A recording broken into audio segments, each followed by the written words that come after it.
4 ضعیف العمر لوگوں کے مجمع سے نکل کر میرے سامنے آئے اور جھک گئے۔ سیدھے ہو جاؤ، میں تمہارا دوست ہوں، میں نے کہا۔ عظیم بوتیکا ہمارا دوست، انہوں نے پلٹ کر کہا، اور لوگ خوشی سے چیخنے لگے۔ تمہاری بستی کا نام کیا ہے؟ کمٹال۔ ہم تیرے پرستار ہیں بوتیکا، ہم عرصے سے تیرے منتظر ہیں، ہمیں خوشحالی بخش، ہمیں ترقی کے راستے دکھا، ایک بوڑھے نے کہا۔ تمہارا سردار کون ہے؟ میں ہوں عظیم بوتیکا، لیکن ہم سب آشوشا کے خادم ہیں، آشوشا جس نے ہمیں تیرے آنے کی خبر دی تھی۔ آشوشا کہاں ہے؟ پہاڑیوں میں ہے، وہ وہیں تیرا استقبال کرے گا۔ جنگل میں آگ کب سے لگی ہے؟ میں نے پوچھا۔ 8 سورج نکل چکے، کل 9واں سورج نکلے گا، لیکن ہم جانتے ہیں یہ خوشحالی کا سورج ہوگا۔ آؤ مجھے اپنی بستی میں لے چلو، میں نے کہا، اور بوڑھے خوشی سے اچھلنے لگے۔ دلچسپ گفتگو تھی، نیا ماحول تھا۔ یہ توہم پرست سیاہ فام بھی دوسروں کی طرح مجھے کچھ اور سمجھتے تھے۔ بہرحال ان کا دل توڑنے میں کوئی فائدہ نہیں تھا۔ یہاں کا ماحول دیکھنے کے بعد ان کے ساتھ بھی کچھ وقت گزارا جا سکتا تھا۔ بستی کے لوگوں نے مجھے آگے جانے کا راستہ دیا۔ بوڑھے میرے پیچھے تھے، پھر سب ان کے پیچھے چل پڑے۔ بوڑھے رہنمائی کر رہے تھے اور میں ایک نامعلوم بستی کی طرف بڑھ رہا تھا۔ وہ رکا اور اس نے پروفیسر خادر کی طرف دیکھا، پھر اس کی نگاہیں لڑکیوں کی طرف اٹھ گئیں۔ لڑکیاں پلکیں جھپکائے بغیر اسے دیکھ رہی تھیں۔ اس سے نگاہ ملتے ہی وہ چونک پڑی۔ ایک بات بتاؤ گے دوست؟ پروفیسر خادر نے مسکراتے ہوئے پوچھا۔ ضرور ضرور پروفیسر۔ کیا تمہیں اس طویل زندگی سے اکتاہٹ محسوس نہیں ہوتی؟ کیا تم نے کبھی اس کے خاتمے کی خواہش نہیں کی؟ اکتاہٹ؟ اس نے ایک گہری سانس لی۔ اکتاہٹ محسوس ہوتی ہے پروفیسر، لیکن زندگی کا خاتمہ میرے ہاتھ میں نہیں ہے۔ ہاں، طویل نیند سو جاتا ہوں، اور جب صدیاں گزر جانے کے بعد کسی نئے دور میں میری آنکھ کھلتی ہے تو مجھے یہی احساس ہوتا ہے جیسے میں دوبارہ پیدا ہوا ہوں۔ گویا ہندوازم کے مسئلہ پنرجنم کا تمہاری زندگی سے گہرا تعلق ہے۔ وہ نئی نئی شکلوں میں پیدا ہونے والی بات کرتے ہیں، اور تم ابتدا سے ایک ہی جسم اپنائے ہوئے ہو۔ نہیں پروفیسر، ان کے تصورات حقائق پر مبنی نہیں ہیں۔ وہ کوئی ٹھوس حیثیت نہیں پیش کر سکے، جبکہ میرا وجود مسلم ہے، مجھ سے کوئی انکار نہیں کر سکتا۔ میں ایک ٹھوس حقیقت ہوں۔ اس نے کسی قدر ناگواری سے کہا، اور پروفیسر کسی گہری سوچ میں گم ہو گیا۔ تم کس خیال میں گم ہو گئے ہو حسین لڑکیوں؟ اس نے فروزہ اور فرزانہ کو مخاطب کر کے کہا، اور وہ دونوں چونک پڑی۔ پھر فروزہ نے خشک ہونٹوں پر زبان پھیرتے ہوئے کہا، ہم تو پورا اسرار آشوشا کے بارے میں سوچ رہے ہیں۔ وہ کون تھا، اور اس نے تمہارے بارے میں پیشن گوئی کیسے کر دی تھی؟ آشوشا؟ اس نے گہری سانس لے کر کہا، ہاں لڑکیوں، یہ شخص میری زندگی کا پہلا شخص تھا جس کے پورا اسرار علوم سے میں بے حد متاثر ہوا۔ اور یوں سمجھ لو کہ آج جو علوم میرے قبضے میں ہیں، اس کے سلسلے میں میرا پہلا استاد وہی حیرت انگیز بوڑھا تھا۔ دنیا کے ابتدائی دور میں اس حیرت انگیز انسان نے جو معلومات مہیا کی تھیں، وہ اس وقت کا عظیم محقق تھا، ان وحشیوں ہی کی نسل کا ایک انسان جس کی صحیح کیفیت سے میں آج بھی ناواقف ہوں۔ اوہ، تو ہمیں ان کے بارے میں بتاؤ، پروفیسر نے کہا، اور وہ گہری سوچ میں گم ہو گیا۔ آشوشا؟ اس نے گردن اٹھا کر کہا، اس سے میری ملاقات دوسرے دن ہوئی۔ پہلے دن بستی والے مجھے اپنی بستی میں لائے۔ گھاس پھوس کی جھونپڑیوں پر مشتمل یہ بستی بہت بڑی تھی، بڑی زبردست آبادی تھی، لاکھوں افراد دور تک پھیلے ہوئے تھے۔ لیکن حیرت انگیز بات یہ تھی کہ وہ تہذیب سے ناآشنا تھے۔ ان کے ہاں خوراک کا مسئلہ تھا، وہ اپنی خوراک زمین میں اگانے سے ناواقف تھے۔ وحشی درندوں سے لے کر حشرات الارض تک وہ چٹ کر جاتے تھے، لیکن جنگل سے ان کی خوراک کہاں پوری ہوتی تھی، اس لیے زیادہ تر آبادی فاقہ کشی کا شکار تھی۔ اکثر لوگ گھاس اور درخت کے پتے کھا کر گزارا کرتے تھے۔ سمندر کے جانور بھی ان کے ہاتھوں محفوظ نہیں تھے۔ سمندر کی گلی سڑی گھاس بھی ان کی غذا بن جاتی تھی۔ سمندر کا ہر جانور ان کے لیے حلال تھا۔ مچھلیاں تو خیر ایک نعمت تھی۔ کچھوے اور کیکڑے بھی ان کی مرغوب غذا تھی، لیکن یہ غذا حاصل کرنے کے لیے انہیں سخت جد و جہد کرنا ہوتی تھی۔ بستی کی ایک بڑی جھونپڑی میں میرے قیام کا بندوبست کیا گیا۔ یہ جھونپڑی کافی بڑی تھی، لیکن بے ترتیبی سے بنائی گئی تھی۔ پوری بستی کی ایک جھونپڑی بھی ترتیب سے نہیں تھی۔ ان معاملات میں یہ لوگ بہت پیچھے تھے۔ بہرحال میرے سامنے سانپ کی گول گول بوٹیاں، جو بس یوں ہی آگ پر سینک لی گئی تھیں، پیش کی گئیں۔ ظاہر ہے میرا دل انہیں قبول نہیں کر سکتا تھا، تاہم ان کی خوشی کے لیے میں ان کا تحفہ قبول کر لیا۔ بستی کے بوڑھے مجھے گھیرے بیٹھے تھے۔ وہ سب میرے چہرے اور جسم کو خوف و حیرت سے دیکھ رہے تھے، اور میں سوچ رہا تھا کہ بہرحال کچھ بھی ہے، یہ لوگ معصوم ہیں۔ بظاہر ان میں منافقت اور نفرت نہیں ہے۔ شاید سب ایک دوسرے سے ہمدردی رکھتے ہیں، محبت کرتے ہیں، اور بہرحال پسندیدہ بات تھی۔ پچھلا کچھ عرصہ میں نے نفرت اور سازش کے درمیان گزارا تھا۔ ان متفن لوگوں کی بنسبت یہ سادہ دل لوگ زیادہ پرکشش تھے۔ کافی دیر تک میں ان لوگوں کے بارے میں سوچتا رہا۔ میں نے فیصلہ کر لیا کہ کچھ وقت ان لوگوں کے ساتھ گزاروں گا، انہیں زندگی گزارنے کے صحیح طریقے بتاؤں گا، اور پھر یہاں سے بھی آگے بڑھ جاؤں گا۔ میں تو صدیوں کا مسافر ہوں، وقت گزرتا رہے گا اور میں آگے بڑھتا رہوں گا۔ درمیان کے مسائل کو میں زندگی سے نکال تو نہیں سکتا تھا۔ چنانچہ میں نے گفتگو کے لیے چند بوڑھوں کو منتخب کیا اور باقی لوگوں کو جھونپڑی سے چلے جانے کے لیے کہا۔ 5 ضعیف العمر میرے سامنے سر جھکائے بیٹھے تھے۔ تمہاری یہ بستی کب سے آباد ہے؟ میں نے پوچھا، اور میرے سوال پر بوڑھے ایک دوسرے کی شکل دیکھنے لگے۔ پھر ان میں سے ایک بوڑھے نے گردن جھکاتے ہوئے کہا، ہمیں نہیں معلوم بوتیکا، ہم نے جب سے ہوش سنبھالا اسی بستی کو دیکھا۔ ہمارے باپ دادا بھی اسی بستی کو دیکھنے آئے تھے۔ عظیم آشو شاہ ہمیشہ سے اس بستی میں ہے۔ اس نے ہمارے باپ دادا کے دور میں بھی بوتیکا کی آمد کی پیش گوئی کی تھی۔ ہم سب صدیوں سے تیرا انتظار کر رہے ہیں بوتیکا، لیکن ہماری قسمت کہ ہمارے اگلے تیری آمد کا انتظار کرتے کرتے سمندر برد ہو گئے۔ ہم بھی عمر کے اس حصے میں داخل ہو گئے جب جسم کی گرمی ختم ہو جاتی ہے اور انسان سمندر نشین ہونے کے لیے تیار ہو جاتا ہے۔ لیکن ہماری قسمت کہ ہم سمندر نشین ہونے سے قبل تجھے دیکھ سکے۔ اب ہم لہروں کی آغوش پر خوش و خرم جائیں گے۔ ہماری نئی نسل کا پاسبان بوتیکا ہوگا۔ بڑی خوش نصیب ہے یہ نسل، بوڑھے نے کہا، اور میں اس کی عجیب و غریب باتوں کو حیرت سے سننے لگا۔ گویا یہ بوڑھے صدیوں سے کسی بوتیکا کی آمد کے منتظر تھے جو انہیں خوشحالی بخشے گا، لیکن انہیں ان کی آمد کا یقین نہیں تھا۔ دوسری حیرت انگیز بات آشوشا کی ازلی کیفیت تھی۔ کیا میری ہی نسل کا کوئی اور فرد بھی یہاں موجود ہے جو ہمیشہ سے زندہ ہے، یا پھر یہ کوئی پراسرار سلسلہ ہے؟ بہرحال میں اس سے ملنے کا خواہش مند تھا۔ آشوشا نے تمہارے باپ دادا سے بوتیکا کے بارے میں کیا کہا تھا؟ میں نے بوڑھے سے پوچھا۔ ہم بدحالی اور بھوک کے شکار ہیں۔ ہماری آبادی بڑھ رہی ہے اور جنگل کے شکار ختم ہو رہے ہیں۔ گھاس پھوس اور درخت بھی ایک ایک کر کے ختم ہوتے جا رہے ہیں۔ بس پہاڑوں سے بہنے والے پانی کے علاوہ اور کچھ نہیں ہے، یا پھر سمندر کی عظیم مخلوق جو ہماری غذا بنتی ہے، لیکن اس کے حصول میں بڑی دشواریاں ہیں۔ ہم اسے آسانی سے نہیں حاصل کر سکتے۔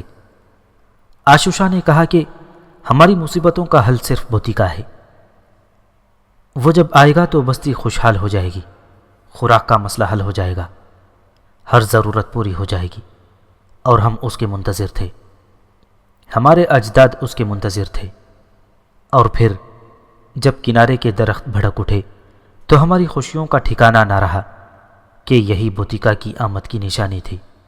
بوڑھے دیوتا نے یہی نشانی بتائی تھی، اور اب تم آ گئے عظیم بوتیکا، کتنے مختلف ہو تم ہم سے۔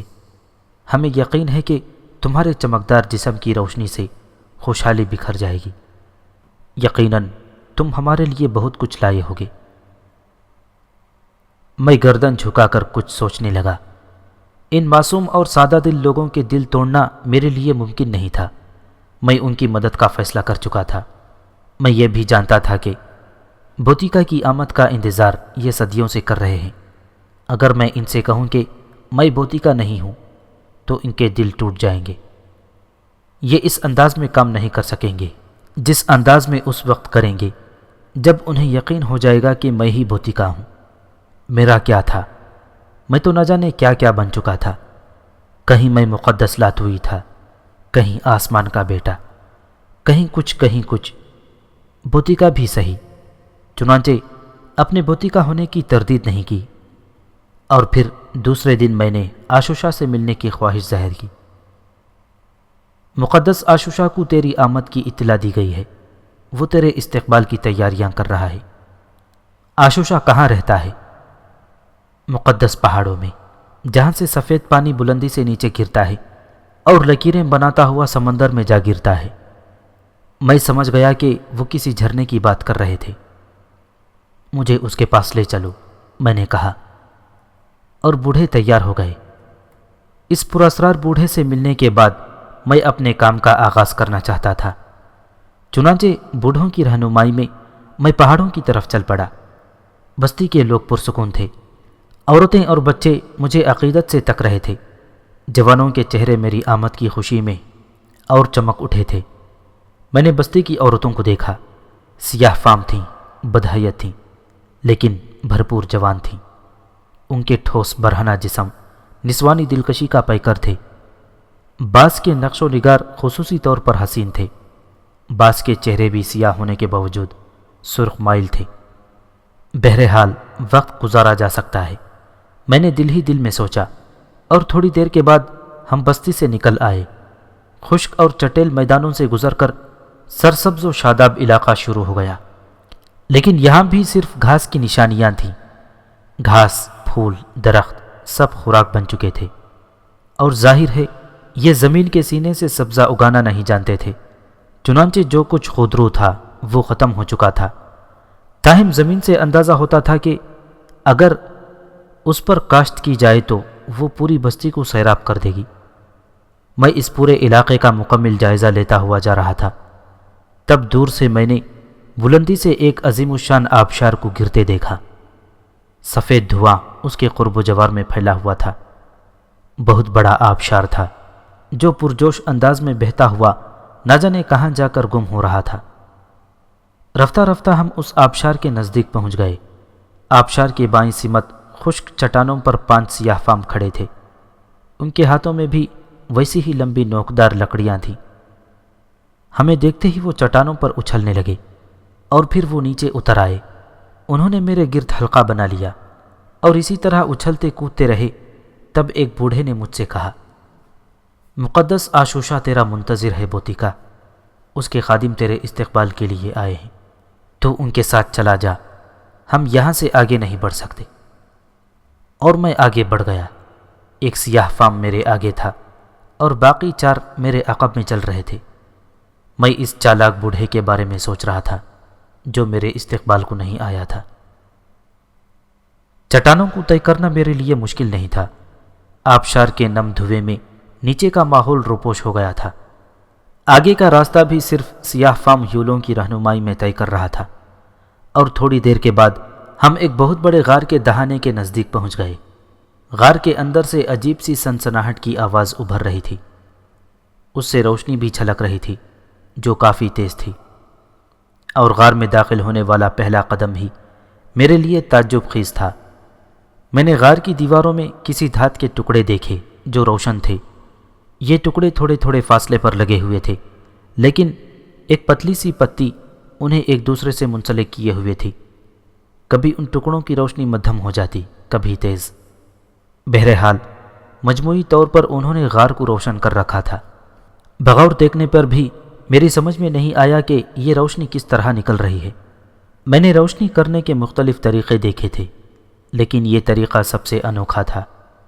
دوسری بات جو غار میں داخل ہونے کے بعد میں نے محسوس کی وہ ان کی غیر معمولی ٹھنڈک تھی۔ حالانکہ باہر کا موسم سخت گرم تھا، لیکن یہاں کافی سردی تھی۔ میں اس انوکھے سرنگ نما غار میں آگے بڑھتا رہا اور پھر غار بند ہو گیا۔ آگے ایک عظیم الشان چٹان نظر آ رہی تھی۔ یہاں محافظ رک گئے۔ انہوں نے مجھے چٹان سے اندر جانے کا اشارہ کیا اور میں ایک لمحے کے لیے حیران رہ گیا۔ کیا اس چٹان کو راستے سے ہٹانے کے لیے مجھے اپنی قوت کا مظاہرہ کرنا پڑے گا؟ لیکن اگر اس کی دوسری طرف جانے کا راستہ ہے تو پھر یہاں کے لوگ وہ راستہ کیسے بناتے ہوں گے؟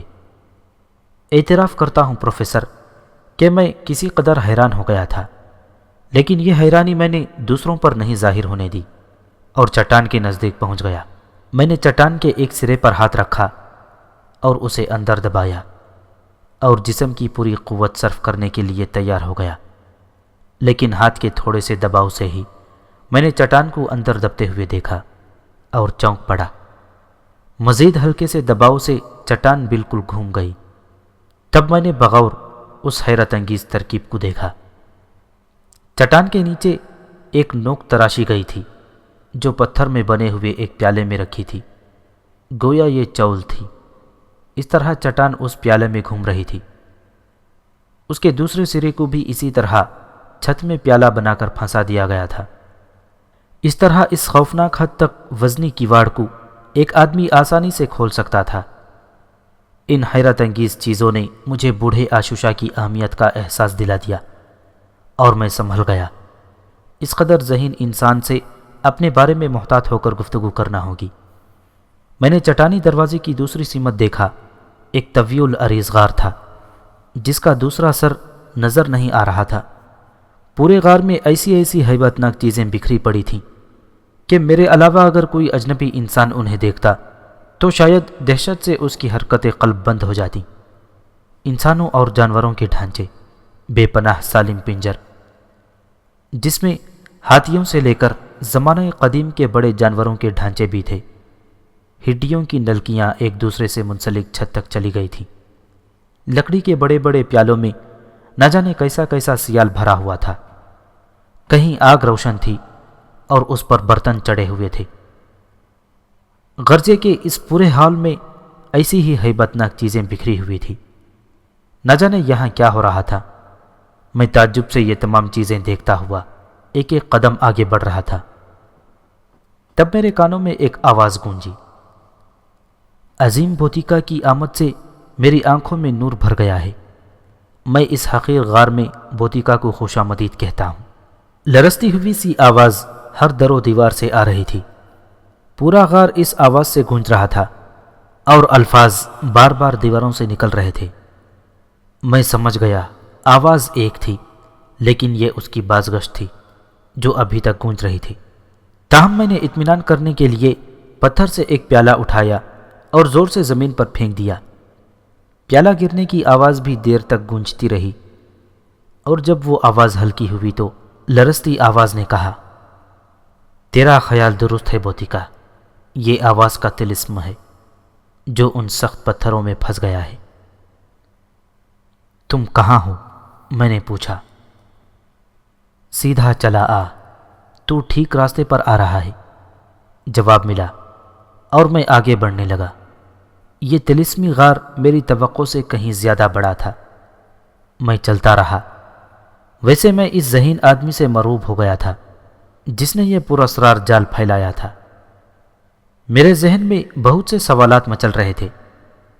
بہرحال میں اس سے ملنے کے بعد ہی ان سوالات کا حل تلاش کر سکتا تھا۔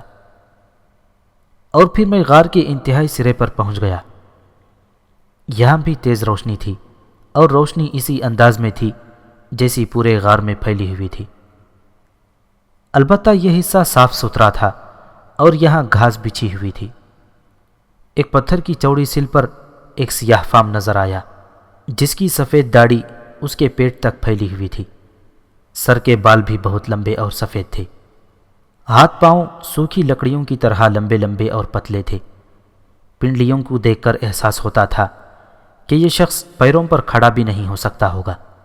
البتہ اس کی آنکھیں، پورے جسم میں آنکھوں کے علاوہ اور تھا بھی کیا، آنکھیں دو سرخ نگینے معلوم ہو رہے تھے۔ روشن نگینے، بڑے بڑے، سرخ آنکھوں میں سیاہ پتیلیاں بہت چھوٹی تھیں۔ اس طرح وہ آنکھیں بے حد خوفناک نظر آ رہی تھیں، اور یہ آنکھیں مجھے بہت توجہ اور دلچسپی سے دیکھ رہی تھیں۔ خوشامدید بوتیکا، آہستہ اور بے حد سرد لہجے میں کہا گیا۔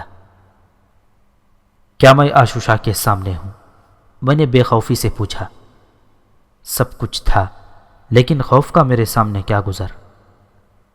ہاں، میں تیرا خادم آشوشا ہوں، اس تصور کا خادم جو صدیوں سے میرے ذہن میں تھا، جس کے بارے میں بار بار میرے علم نے بتایا، اور ہر صدی میں جس کا منتظر رہا۔ میرے خوشیوں کا اندازہ کر بوتیکا، میرے علم کا ایک اور باب مکمل ہو چکا ہے۔ بلا شبہ تو انوکھا ہے۔ میں نے تیرا تصور کیا تھا، لیکن تو میرے تصور سے بھی عجیب ہے۔ یقیناً تو ان میں سے نہیں ہے جو پیدا ہوتے ہیں اور پھر سمندر میں جا گرتے ہیں۔ تیرے جسم سے خارج ہونے والی روشنی ہزاروں بیماریوں کا علاج لیے ہوئے ہے۔ اور میں نے ایک اور انوکھی بات بھی محسوس کی ہے۔ میری اس بات کی تصدیق کر دے بوتیکا کہ کیا تو مجھ سے بھی طویل العمر نہیں ہے؟ تیری آنکھوں میں صدیوں کے افسانے بسے ہوئے ہیں۔ خوب، میں ان افسانوں کو پڑھ سکتا ہوں۔ یہ افسانے انوکھے ہیں۔ تیرے جسم کے روئے روئے میں ایک کہانی ہے۔ بول، بتا دے بوتیکا، کیا تو صدیوں کا بیٹا نہیں ہے؟ کیا تو اس زمین سے اگنے والی جانداروں سے مختلف نہیں ہے؟ بوڑھے کی باتیں میرے جسم میں سرد لہریں پیدا کر رہی تھیں۔ بلا شبہ اس کا علم لامحدود تھا۔ بلا شبہ وہ آج تک ملنے والے تمام لوگوں سے عجیب تھا۔ میں اس سے بے حد متاثر ہو گیا۔ مجھے جواب دے بوتیکا، میں تیرا پرستار ہوں۔ تیری آمد سے میرے علم میں اضافہ ہوگا۔ میں تیرا ساتھی، تیرا مددگار ہوں۔ میں تیرے احکامات پر چلوں گا۔ میں تیرا دوست ہوں۔ مجھے بتا دے، میرے علم نے مجھے دھوکہ تو نہیں دیا ہے؟ جس دن یہ علم مجھے دھوکہ دے گا، میں سمندر کی گہرائیوں میں جا سوؤں گا۔ تیرے علم نے تجھے دھوکہ نہیں دیا ہے آشوشا، بلا شبہ تیرا علم لامحدود ہے۔ میں نے جواب دیا۔ عظیم بوتیکا، بوڑھے کا منہ کھل گیا اور اس کے سفید دانت چمکنے لگے۔ یہ سامنے والا پتھر تیرا ہے، بیٹھ جا۔ میں نے اس پر اپنے بالوں کا بستر کیا ہے۔ یہ بال میں نے ایک طویل عمر میں جمع کیے ہیں، تاکہ جب تو آئے تو تجھے اپنی عقیدت پیش کر دوں۔ میں تیرے عظیم ذہانت کا دل سے قائل ہو گیا ہوں آشوشا، اور تیری محبت میرے دل کی گہرائیوں تک پہنچ گئی ہے۔ بلا شبہ اس انداز سے پذیرائی کر کے تو نے مجھے عزت بخشی ہے، جس کی میں دل سے قدر کرتا ہوں۔ میں نے دوسرے پتھر پر بیٹھتے ہوئے کہا، تو بھوکا ہے بوتیکا، میں اندازہ کر رہا ہوں۔ پہلے میں تیرا پیٹ بھر دوں، پھر تجھے مہینوں بھوک نہیں لگے گی، تو توانا رہے گا۔ وہ اپنی جگہ سے اٹھ گیا اور پتلی پتلی ٹانگوں سے چلتا ہوا دور نکل گیا۔ وہ ایک لکڑی کے پیالے میں ایک سرخ سیال لے آیا جو کھول رہا تھا۔ اس میں رنگین روشنیاں ابل رہی تھیں۔ اس نے پیالہ میرے ہاتھوں میں تھما دیا۔ بلا شبہ مجھے سخت بھوک لگ رہی تھی۔ سیاہ لوگوں کی لائی ہوئی ایک چیز بھی مجھے پسند نہیں آئی تھی۔ میں اس سیال سے بھی ناواقف تھا، لیکن میں نے اس پیالے کو پکڑ کر منہ سے لگایا، اور پروفیسر، میں نے اسے خالی کر دیا۔ کیا ہی لذیذ سیال تھا۔ میں آج تک اس کی لذت اپنے ہونٹوں میں محسوس کرتا ہوں۔ سیال میرے معدے میں اتر گیا اور میں نے اپنی بھوک کو مٹتے محسوس کیا۔ اس کے ساتھ ہی جسم میں توانائی آ گئی۔ میں نے پیالہ ایک طرف رکھ دیا۔ بوڑھا مسکراتے ہوئے مجھے دیکھ رہا تھا۔ تو گفتگو کا انداز یہ ہونا چاہیے بوتیکا کہ ایک سوال تو کر اور ایک میں۔ اس طرح کسی ایک کو تشنگی کا احساس نہیں رہے گا۔ دونوں ایک دوسرے سے مطمئن ہوتے رہیں گے۔ اس نے کہا، اور مجھے یہ بات پسند آئی۔ ٹھیک ہے، میں تیار ہوں آشوشا۔ تو مہمان ہے، میرا دوست ہے۔ پہلا سوال کرنے کا حق تجھے ہے۔ میں تیرا شکر گزار ہوں۔ میرا پہلا سوال یہ ہے کہ تیری عمر کیا ہے؟ میں نے کہا۔ عمر؟ بوڑھے نے گہری نگاہوں سے مجھے دیکھا۔ اس قوم کی 8ویں پشت میں پیدا ہوا تھا، جبکہ اب یہ قوم اپنی 30ویں پشت سے گزر رہی ہے، اور ہر پشت کا تخمینہ کم از کم 1.5 صدی لگا لو۔ اس نے جواب دیا۔ خوب، میں نے مسکراتے ہوئے کہا، ہر چند کہ میرے ذہن میں اسی سوال سے متعلق کئی سوال مچل رہے ہیں، لیکن اصول کے تحت اب تمہارے سوال کی باری ہے۔ اصول پرستی ایک اچھا عمل ہے۔ میرا سوال بھی کم و بیش وہی ہے جو تو نے میرے بارے میں کیا ہے۔ اس سوال کو پوچھنے کی ضرورت یوں پیش آئی کہ میری عمر کے بارے میں معلوم کر کے تجھے کوئی حیرت نہیں ہوئی، جبکہ یہ طویل عمری ایک نادر مثال ہے۔ اس کے سوال پر میرے ہونٹوں پر مسکراہٹ پھیل گئی اور میں نے ایک گہری سانس لے کر کہا، تیرا خیال درست ہے آشوشا، میرے لیے تیری عمر کچھ بھی نہیں ہے، اور رہی میری عمر تو اس کا تخمینہ بھی مشکل ہے۔ یوں سمجھ لو کہ جب یہ زمین لرزاں تھی، زلزلے بکھرے ہوئے تھے، لاوے ابل رہے تھے، دھوئیں اٹھ رہے تھے، کسی جاندار کا وجود نہیں تھا، لیکن میں موجود تھا۔ میں نے اسے قرار پاتے دیکھا، میں نے اس پر کونپلیں پھوٹتے دیکھیں، اور پھر میں نے اس پر کیڑے رینگتے ہوئے دیکھے۔ بخارات کی نمی نے اس زرخیز مٹی سے بہت کچھ نکال دیا۔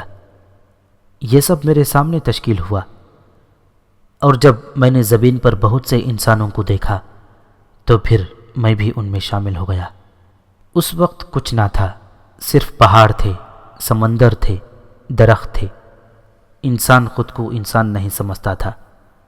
کوئی زبان نہیں تھی، کوئی آواز نہیں تھی، سب جاندار صرف جاندار تھے۔ میں نے انسان کا ارتقاء اپنی آنکھوں سے دیکھا ہے۔ میں نے اس جاندار کو دوسرے جانداروں پر فضیلت حاصل کرتے ہوئے دیکھا، اور میں ان تمام مرحلوں میں اس کا شریک رہا ہوں۔ میں نے جواب دیا۔ بوڑھا آشوشا پاگلوں کی طرح میری شکل دیکھ رہا تھا۔ وہ میرے خاموش ہونے پر بھی مجھے دیکھتا رہا، پھر اچانک اٹھا اور میرے قدموں میں گر گیا۔ میں تو تیرے قدموں کی خاک بھی نہیں ہوں بوتیکا، مجھے معاف کر دے۔ میں اپنی اس چھوٹی سی کائنات کو تشکیل کر کے ہی مغرور ہو گیا تھا۔ میں نے سوچا تھا کہ تو اسے دیکھ کر بہت متاثر ہوگا۔ میں نے سوچا تھا کہ میں تجھ پر فضیلت رکھتا ہوں، لیکن میں تو تیرے سامنے زمین پر رینگنے والا ایک حقیر کیڑا ہوں۔ وہ میرے پیروں سے سر رگڑتے ہوئے بولا۔ نہیں آشوشا، اٹھ جاؤ، یہ بات نہیں ہے۔ میں نے صدیوں کی زندگی بھٹکتے ہوئے گزاری ہے۔ میں انسانوں کے ساتھ ایک تماشائی کی حیثیت سے رہا ہوں۔ میں نے اس طویل زندگی میں کوئی تخلیقی کام نہیں کیا، جبکہ تمہاری یہ کائنات جسے تم مختصر کہتے ہو میرے لیے بہت دلکش اور حیرت انگیز ہے۔ مثلاً یہ روشنی کے پھول، میں ان کی حقیقت نہیں سمجھ سکا۔ روشنی کے پھول؟ آشوشا نے روشن دھات کی طرف دیکھتے ہوئے کہا، یہ میری دریافت ہے۔ میں ابتدا ہی سے سوچتا رہا ہوں بوتیکا کہ اس کائنات کو تشکیل دینے والے نے جو کچھ بنایا ہے بے مقصد نہیں ہو سکتا۔ ہر چیز میں کوئی خاصیت موجود رہتی ہے، ورنہ زینت دنیا کسی ایک چیز سے بھی ہو سکتی تھی، اور تمام چیزوں کو بنانے کا کوئی نہ کوئی مقصد ضرور ہوگا، اور میں اس مقصد کی تلاش میں سرگرداں رہا ہوں۔ میری طویل العمری کا راز بھی میری ایک دریافت میں چھپا ہوا ہے۔ دنیا کی چھان بین کے دوران مجھے کچھ ایسی چیزیں مل گئیں جن کے استعمال سے زندگی قائم رکھی جا سکتی ہے، اور میں نے انہی چیزوں کا استعمال جاری رکھا ہے۔ ہاں، تو بات اس روشنی کی ہو رہی تھی۔ یہ روشنی مجھے آبشار سے ملتی ہے، پانی کی بے پناہ قوت۔ ایک بار میں ان پہاڑوں کی سیر کر رہا تھا کہ پھسل کر آبشار میں جا گرا۔ میرے پاس دھات کی ایک چھڑی تھی، گرنے کی قوت سے چھڑی پانی میں رگڑی اور اس میں روشنی پیدا ہو گئی، جس پر سخت سراسیمگی کے باوجود میری نگاہ پڑ گئی۔ بہرحال میں سخت زخمی ہو گیا، لیکن مجھے اپنے زخموں کی کوئی پرواہ نہیں تھی۔ میں تو روشنی کا راز دریافت کر چکا تھا، اور پھر جب میں تندرست ہو گیا تو میں نے اس روشنی سے پورا فائدہ اٹھایا۔ میں نے ایک آہنی نظام قائم کیا جس کا تعلق گرتے ہوئے پانی سے ہے، اور اس طرح میں روشنی لے آیا۔ تم یہاں رہو گے تو میں تمہیں ایک چیز سے روشناس کرا دوں گا۔